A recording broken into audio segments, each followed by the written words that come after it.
झांसी का सबसे बड़ा ब्लाइंड मर्डर आखिरकार खुलासा हो चुका है। टोडी फतेहपुर थाना क्षेत्र में कुएं से मिली महिला की बोरी बंद लाश के पीछे का राज पुलिस ने 7 दिन में उजागर कर दिया है। सिर, हाथ और पैर काटकर अलग अलग जगह फेंकने वाले हत्यारे सोच रहे थे कि पुलिस का उन तक पहुंचना नामुमकिन होगा, लेकिन अपराधियों को शायद अंदाजा नहीं था कि झांसी पुलिस कप्तान बीबी जीटीएस मूर्ति की नज़र से अब कोई भी अपराधी बच नहीं सकता। 13 अगस्त टोडी फतेहपुर थाना क्षेत्र के किशोरपुरा गांव का खेत और उस खेत के कुएं से निकली 2 बोरियां। उन बोरियों में मिली महिला की लाश, धड़ से अलग, सिर, हाथ और पैर गायब। पूरा मामला पुलिस के लिए बन गया था एक अंधा कत्ल, लेकिन कप्तान मूर्ति का संदेश साफ था। अपराधी कितना भी होशियार हो, पुलिस की हथकड़ी से बच नहीं पाएगा। डीआईजी झांसी मंडल केशव कुमार चौधरी के निर्देश में बनी 10 टीमों ने बारीकी से सुराग जोड़ना शुरू किया। धीरे धीरे तार जुड़ते गए और मृतका की पहचान हुई मध्य प्रदेश के टीकमगढ़ की रहने वाली रचना यादव के रूप में। रचना यादव अपने पति और ससुराल वालों से केस चल रहा था। मामले की पैरवी करने वाले संजय पटेल से महिला के संबंध बने, लेकिन फिर वही रिश्ता बना रचना की मौत की वजह। रचना ने संजय से लाखों रुपए ऐंठे और शादी का दबाव बनाने लगी। परेशान संजय ने उसे समझाने की कोशिश की, लेकिन जब बात नहीं बनी तो उसने गला दबाकर उसकी हत्या कर दी। साजिश में उसके भतीजे संदीप पटेल और साथ ही दीपक अहिरवार भी शामिल थे।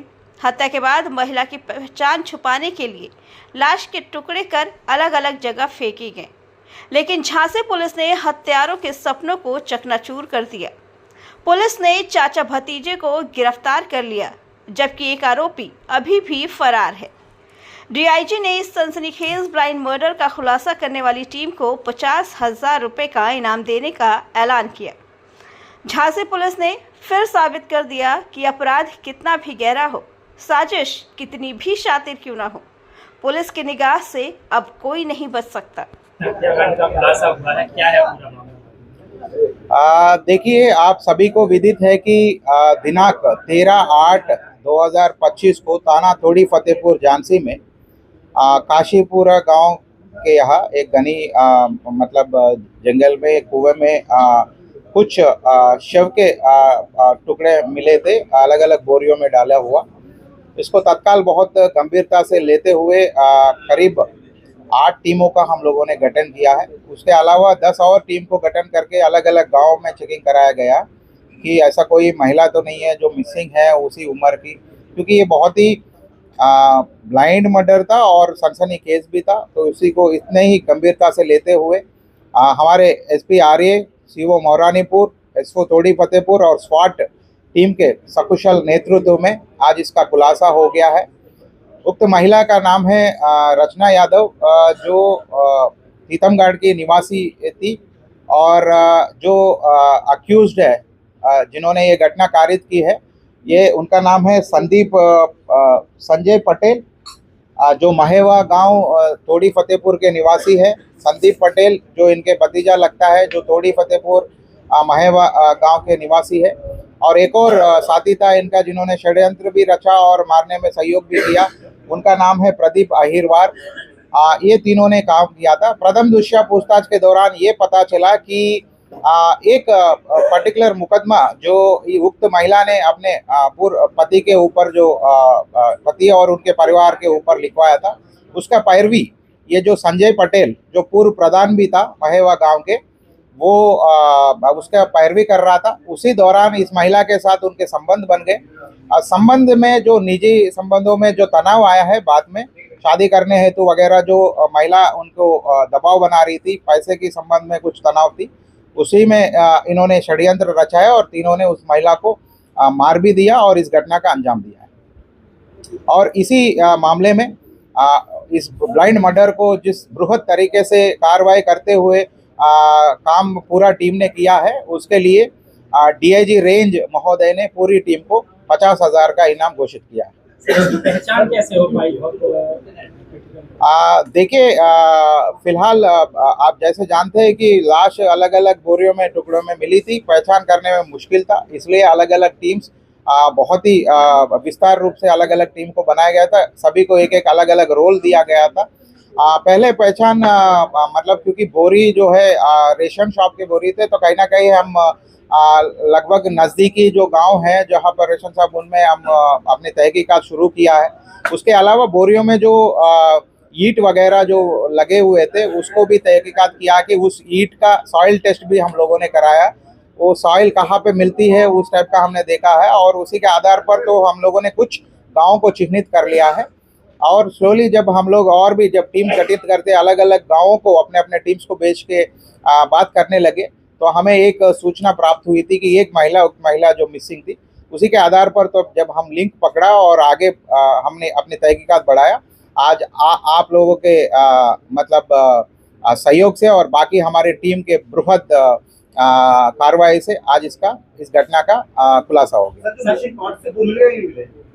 हाँ, मिसिंग पार्ट जो है अलग जगह पे डाले हुए थे, वो भी मिल गए हैं, और बाकी अभी पूछताछ चल रही है, विवेचना प्रचलित है, और भी जो भी आपको हमारे सामने आएंगे वो भी आपको अवगत कराएंगे।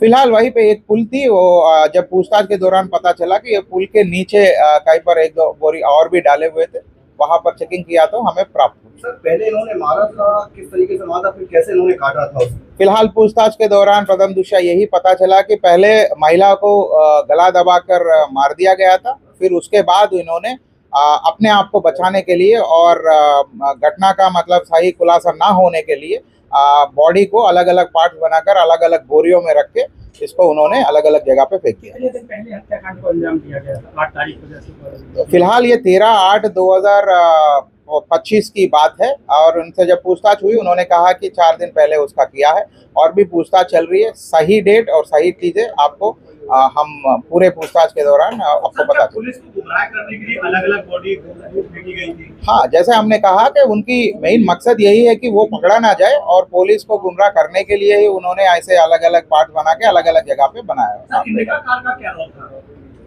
फिलहाल इन्होंने जो पूछताछ के दौरान ये पता चला कि इसी कार में वो भ्रमण करते रहे, और उनको मतलब जो भी उनके निजी संबंध थे या तनाव थे, उस तनाव को उनको पहले मतलब उनको समझाने लगे हैं।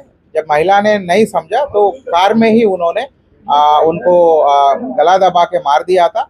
फिर उसके बाद एक जगह जो कुआं में जो हमें बोरी मिले, वहीं पे कुएं पे इन्होंने बॉडी को काटा है, और फिर वहां से अलग अलग जगह पे उसको जो अवशेष है वो क्या कार के माध्यम से ही इन्होंने नदी में फेंके, और पहले वहां कुएं पे हत्या की, फिर उसके बाद नदी में फेंकने का ये कार में? देखिए, वो तो पूछताछ का विषय है फिलहाल, लेकिन कार में ही वो भ्रमण कर रहे थे और कार में ही वहां पर आए थे और अलग अलग जगह पर उन्होंने फेंका है। फिलहाल इस समय पे यही प्रथम दृष्टया पता चल रहा है कि उन्होंने कार में ही गए। कारण क्या निकल के आया था, मेन मोटिव क्या था, क्यों उन्होंने मारा था? तो जैसे मैंने पहले ही कहा था, इनके निजी संबंध थे। किसी मुकदमे का पैरवी करते वक्त पूर्व प्रधान जो है, इनका उनसे संबंध बन गया है। फिर संबंध बनने के बाद महिला जो है उनको शादी करने की दबाव बना रही थी, और इसी 2 साल में बहुत बार इनसे, जो इनका कहना है कि कुछ अधिक मात्रा में ही इनसे पैसे उन्होंने लिया है, और उसी को लेते हुए, उसी तनाव को लेते हुए इन्होंने एक षड्यंत्र रचा है, और षड्यंत्र के मुताबिक इन्होंने उनको मार दिया।